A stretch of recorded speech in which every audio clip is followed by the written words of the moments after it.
السلام علیکم۔ تو کل میں جناب اوپر والے کمرے کی ویڈیو بنا رہا تھا دفتر کی، اور آج یہ میرا جو نیچے والا پورشن ہے اس کی میں ویڈیو بنا رہا ہوں۔ ماشاءاللہ ماشاءاللہ، ٹھیک ہے۔ یہ دیکھیں چھٹی کا ٹائم ہو گیا ہے۔ تو سر جی بات یہ ہے کہ فتنہ جو ہے نا وہ آسانی سے ختم نہیں ہوتا۔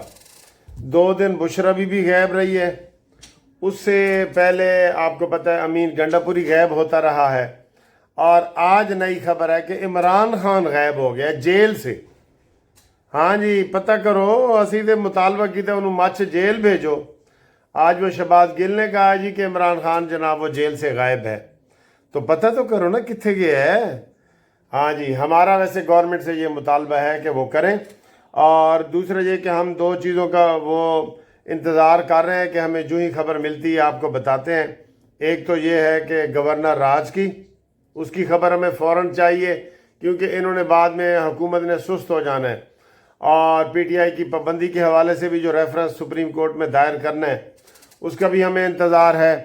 اور یہ سر جی وہ ابھی تک اسی چکر میں پھر ہیں۔ ان کے میں نے سوشل میڈیا دیکھا ہے نا، وہ جی 28 بندے مار گئے نے، 26 مار گئے نے، 27 مار گئے نے، 200 مار گئے نے، 500 مار گئے نے، 600 مار گئے نے۔ تو انہوں نے کہنے کوئی ڈیڈ باڈی تو دکھاؤ، کہتے ہیں وہ نہیں دکھا سکتے۔ اب پتہ یہ چلا ہے کہ یہ جو کوئی آگے وہ ٹیررسٹ کے طور پہ جو آگے آ رہے تھے نا، وہ کوئی افغانی تھے جن کا ادھر کوئی آگے پیچھے نہیں ہے۔ تو یہ وہ شو نہیں کر رہے کہ افغانیوں کا اب ہم کیا کریں، ڈیڈ باڈیاں یہ لے گئے، اگر ان کے بقول اگر کوئی مرے ہیں تو وہ ٹیررسٹ مرے ہیں سنائپر کے ذریعے، ان کے بقول کہہ رہے ہیں۔ ہمارے بقول یہ ہے کہ جی 29 بندے زخمی ہوئے، ان میں سے 2 مرے ہیں، وہ بھی سانس گھٹنے سے مرے ہیں، باقی ان کا کوئی سیاست سے اور ان کا گولی سے کوئی تعلق نہیں ہے، ٹھیک ہے۔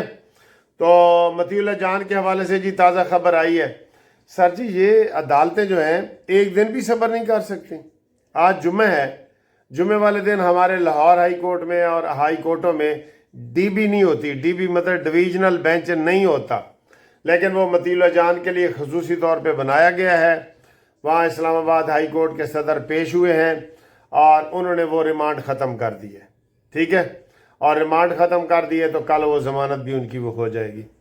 ہو جائے سر، ہمیں اس سے کوئی اعتراض نہیں ہے، لیکن جب آپ پارٹی بن جاتے ہیں نا پھر آپ صحافی نہیں رہتے، یہ ذہن میں رکھو۔ مطیع اللہ جان جب آپ عمران خان کے خلاف تھے نا تب بھی آپ پارٹی بن جاتے تھے، اور آپ کو عمران خان نے ہی کئی دفعہ ڈانٹا تھا کہ مطیع اللہ تم میرے سامنے نہ آیا کرو، اور اب تم اصل میں ہو انتہا پسند، اس لیے تم کو فوج سے نکالا گیا ہے نا۔ اب تم عمران کے حمایتی بنے ہو، اب پھر تم فوج کے خلاف باتیں کر رہے ہو۔ تمہارا کیا کام ہے کہ جناب تم سیاسی بیان دو، تم وی لاگ کرو، تمہیں کسی نے منع کیا ہے؟ آپ نے چیف جسٹس کو بھی، قاضی فائز عیسیٰ کو بھی جاتے ہوئے سوال کر دیا تھا کہ اے جی تسی 12 کروڑ روپے تخدید اتنے لا دیتا ہے، بھئی تیری جیب سے لگا ہے؟ صرف یہ ہے کہ اپنے وہ چینل کو وہ کرنے کے لیے، یہ مشہوری دینے کے لیے اور ڈالروں کے لیے یہ شخص وہ کرتا ہے، اس لیے اس کو ٹی وی سے بھی نکال دیا گیا تھا۔ پرانی بات ہے، ٹی وی سے بھی یہ اس لیے نکلا تھا۔ تو میں نے تو پہلے بھی آپ کو کہا تھا کہ مطیع اللہ جان سے زیادہ حامد میر جو ہے وہ اس چیز کا قصوروار ہے۔ حامد میر، اس کو نکالو، حامد میر کو، کیونکہ وہ زیادہ بڑھ کے مارتا رہا ہے اور وہ زیادہ اس طرح کی باتیں وہ کرتا رہا ہے، ٹھیک ہے۔ تو یہ صورتحال ہے، اور حکومت کو چاہیے کہ فوری طور پہ فیصلہ کرے جن کے اوپر عمل کر رہی ہے۔ اگر گورنر آج لگانا ہے تو آج شام سے پہلے لگائے، ورنہ پھر بین الاقوامی پریشر بھی آ جاتا ہے اور لوکل پریشر بھی آ جاتا ہے۔ تو ساڑھا جڑا مریم دا چچا ہے نا وہ پریشر برداشت نہیں کر سکتا، وہ پائپ ہوندے نا پانی والے، سلو پانی آوے تو ٹھیک ہے، زیادہ آ جائے تو پریشر برداشت نہیں کر سکتا، ٹھیک ہے۔ پھر سانو لندن جو نیرو بیان دے ٹھیک ہے اصلی منگوانے پہن گے، وہ لاواں گے، تو یہ ان کی صورتحال ہے۔ یہ عمر ایوب صاحب ابھی خطاب کر رہے ہیں، ان کو شرم نہیں آتی، اور یہ کہہ رہے ہیں کہ ہم اس حکومت کو نہیں مانتے، یہ 45 فارم کی ہے اور 47 کی ہے، تو اسی میں انہوں نے کمیٹیاں لی ہوئی ہیں، اسی میں ان کو تنخواہیں مل رہی ہیں، اسی حکومت میں سارا کچھ یہ کر رہے ہیں اور اب یہ کہہ رہے ہیں کہ جی ہم نہیں مانتے. میں اور یہ آج پتہ ہے کہ اس نے اور کیا بات کی ہے. اس نے کہا ہے کہ میں پولیس والوں کو اور ان صاحب کو کہتا ہوں کہ اس حکومت کی کوئی بات نہ مانو, یہ 47 فارم کی حکومت ہے, یعنی بغاوت پہ اکسانے کی کوشش کی ہے. اس کے اوپر ایک FIR کرو. یہ جو عمر ایوب اور اسد کیسر ہے نا, ان کی گردن سے سریہ نکلنے والا ہے. یقین کرو میں آپ کو پہلے دن سے کہہ رہا ہوں, اگر یہ عمران خان کی گردن سے سریہ نکال دیں, وہ نام ہی نہیں لے گا یار. وہ کہے گا میں اپنی سزا پوری کرنا آرام دے نال. اس کو اب دیسی مرغے چرگے کھلا رہے ہیں. میں نے کہا تھا کہ اس کے ساتھ وہ سلوک کریں جو آپ نے نواز شریف کے ساتھ کیے. میں نے کوئی غلط مطالبہ کیا ہے؟ نواز شریف کو شاہی قلعے میں رکھا گیا اور سارا کچھ کیا گیا, لیکن اب میں ان کے یہ بکواس سن رہا تھا عمر ایوب کا کہ میری گاڑیاں وہاں جل گئی ہیں, ہری پور سے اٹھا لی گئی ہیں, میرے ملازموں کو اٹھا لیا گیا ہے, وہ غیر سیاسی ہیں, یہ وہ. بیٹا تم بھی غیر سیاسی ہو, تم دنیا کے سب سے بڑے لوٹے ہو. ابھی تمہارے ساتھ ذرا صحیح سلوک کیا جائے نا, تم نے کہنا عمران کیڑا عمران, میں تو اس نشئی نو جانتا ہی نہیں. یہ آپ نے کہنا ہے, آپ اس مزاج کے بندے ہیں. ٹھیک ہے, اس لیے حکومت فوری طور پہ یہ جو بات کہے نا اس کا ایکشن لیں. اور شام تک گورنر راج ہمیں چاہیے, شام تک. نہیں تو دوستو پھر بھول جانا, جیسے پہلے عطا طارق نے پریس کانفرنس کی ہے نا کہ جناب ہم وہ کرنے لگے ہیں PTI پہ پابندی, اور بعد میں ان کو سانپ سونکھ گیا. کیوں؟ یہ باتیں ہوتی ہیں, کر کے تو بتائیں. تبصرے ہوتے رہتے ہیں, کر کے بتائیں. یہ بھی اب انہوں نے دونوں جو شوشے چھوڑے ہیں نا کہ PTI پہ پابندی اور گورنر راج اور پھر خاموشی, یہ نہیں. آپ نے مشورہ کتنے کہاں کرنا ہے؟ ایک فون کرو بلاول بھٹو کو, کہہ رہے تھے نا پیپلز پارٹی سے مشورہ کرنا ہے اور ایمل ولی سے کرنا ہے.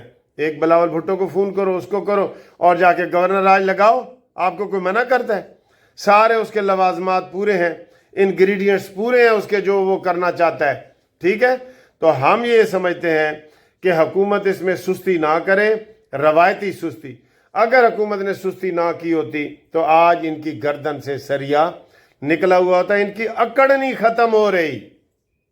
اکڑ ہوندی ہے نا, اکڑ کیڑی شے دے وچ ہوندی ہے جی؟ ویسے ان کی وہ کتے کی دم ہے جو سیدھی نہیں ہو رہی. بالکل. آپ ان کو ذرا صحیح طریقے سے قید میں رکھیں, صحیح طریقے سے FIRوں کی پابندی کریں. آج وہ کہہ رہا تھا جی کہ وہاں پہ بشرا بی بی کو گرفتار کرنے گئے ہیں, تو آگے عمر ایوب کہتا ہے جی نواز شریف کو گرفتار کرو, مریم کو کرو. یہ ان کی جرت نہیں ہونی چاہیے. جب یہ ان کو ٹھیک ٹھاک 12 نمبر جوتے کا سلام ہو نا, 12 نمبر جوتے کا, یہ یقین کرے بالکل ان کی گردن سے سریہ نکل جائے گا. یہ ایسے ہو جائیں گے جیسے کہہ دوں, جیسے سر جی ایک وہ قربانی پہ آپ بکرے کرتے ہیں نا, خسی بکرا دیکھا ہے نا, یہ ویسے ہو جائیں گے. ان کے ساتھ سلوک کوئی کر نہیں رہا. افسوس کی بات تو یہ ہے کہ ان کے ساتھ کوئی بندہ سلوک کر نہیں رہا. تو اب تھوڑا سا آخر میں یہ دیکھیں, ایک ویڈیو میں نے لگائی ہے.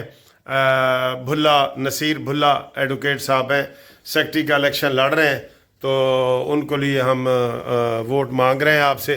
اور یہ تھوڑی سی ایک ویڈیو بھی دیکھیں. ٹھیک ہے جی, اللہ حافظ. ہاں جی, یہ جی ہمارے بھلا نصیر صاحب ہیں, سیکٹری کے امیدوار ہیں, انشاءاللہ کامیابی امیدوار ہیں. اور ان کے لیے میرا نعرہ ہے پتھر پہ لکیر بھلا نصیر.